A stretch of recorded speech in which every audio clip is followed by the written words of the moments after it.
Okay, y'all, I'm on a walk and I was thinking about the video that I was recorded this morning. And I'm like, I never finished telling the story, the direction that I was going in about when I was in nursing school. I wanted to close this loop, okay, because this is how my brain works.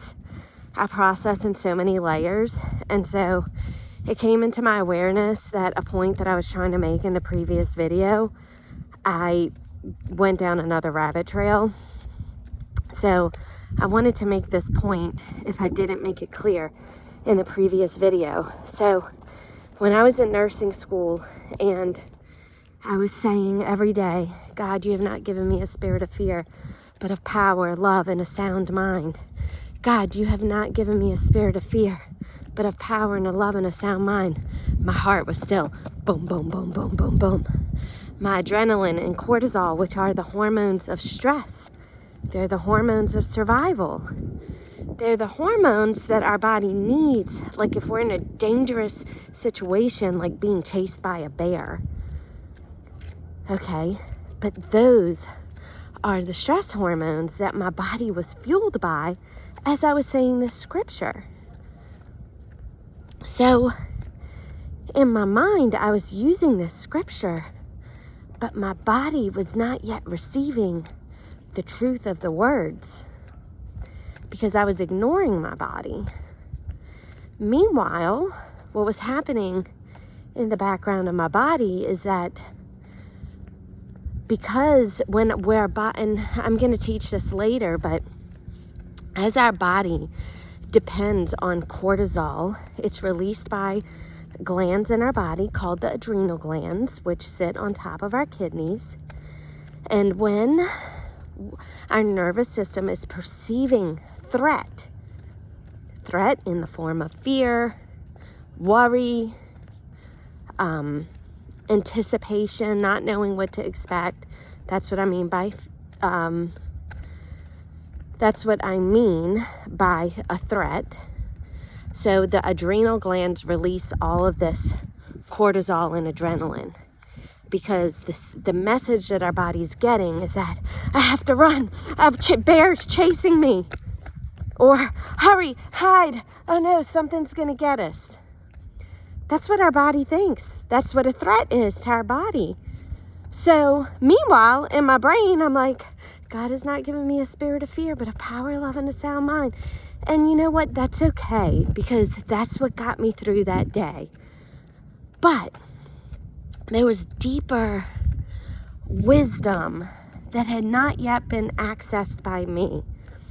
And during that time, okay, when your adrenal glands are secreting cortisol, your body thinks that it needs energy, right, to run from the bear. So when your body needs energy, the quickest form of energy that our body can use is sugar. So what would happen is that my body would crave sugar. I would constantly feel that my blood sugar was dropping or was low. When your blood sugar's low, maybe you've experienced this. What the Lord showed me is that many women don't realize that they're having low blood sugar symptoms, and I can feel it before they even perceive it. So what happens is we get shaky, our breathing patterns start to change when our blood sugar's low or when it's dropping. Sometimes we can't concentrate, and what happens is our body says, get me the easiest, quickest, digestible sugar so we can feel stable again. So every time these stress hormones spike, cortisol, your body's like, I need more sugar so that my muscles can be fueled to run from the bear. And so our blood sugar follows cortisol. So cortisol and adrenaline spike up because we're anxious, because we have these perceived threats in our body that we don't realize we think they're only in our mind, and the blood sugar goes up. And then what goes up must come down. And so then, being a highly sensitive person, and maybe you're not even sensitive, as your blood sugar goes down, then the body feels that, and it's like, I need more sugar. So back then, I would not go anywhere without like a granola bar, peppermints, and Dr. Pepper.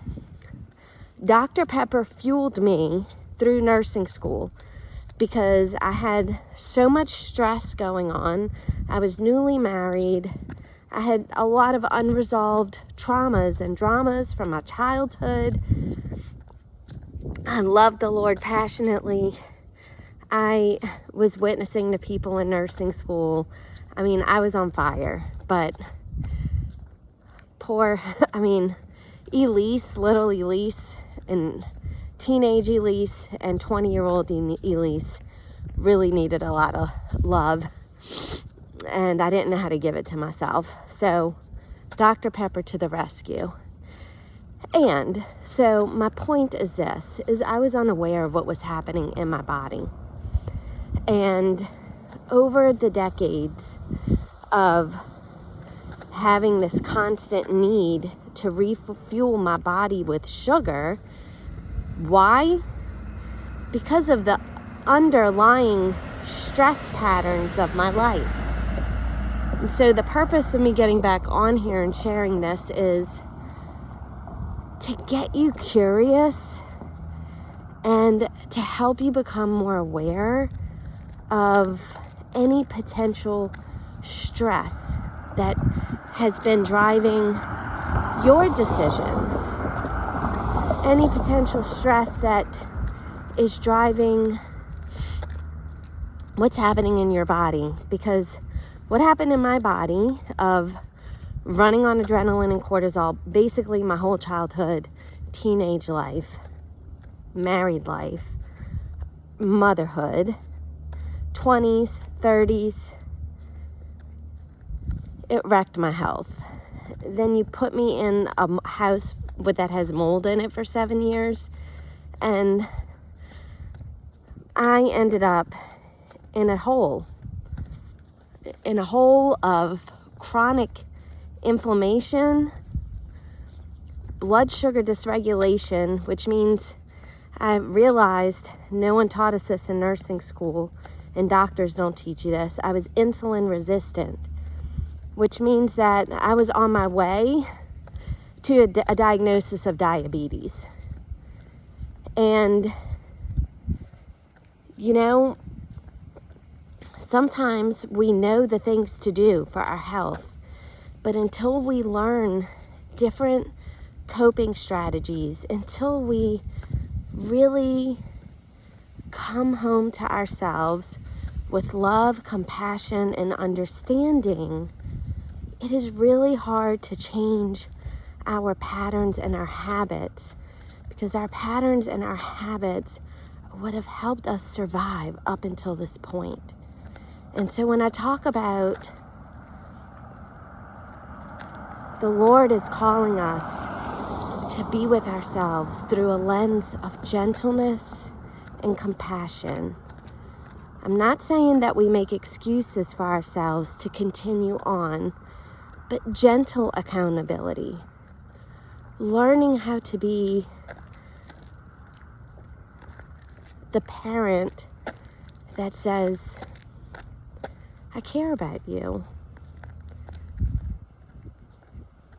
You deserve health.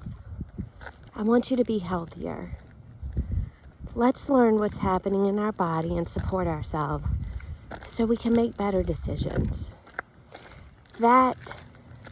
Those are the steps that are going to inch us closer to the health that we desire, to aligning ourselves to live out the divine ordained purpose that God has called us to.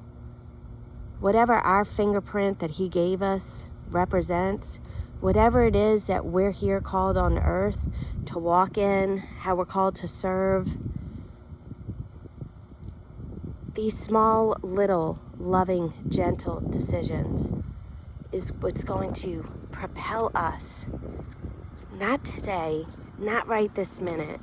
We won't be able to perceive it. But with consistency, with grace, and with love, over time, one decision after another, we won't recognize ourselves 3 months from now, 6 months from now, a year from now. And I can tell you this with everything in my heart from someone who was in a rock bottom place, and I didn't know how God was going to help me climb out of the hole that I was in. Symptoms abound, brain fog. When I looked in the mirror, I didn't even recognize myself. But God showed me, and He taught me, Elise, you matter, and you have to declare it. You have to receive it. So I embraced and adopted a declaration of I matter, and you matter. That's why we're here. That's why you're here. That's why you invested in yourself. So stay tuned. We're on this journey. Be blessed.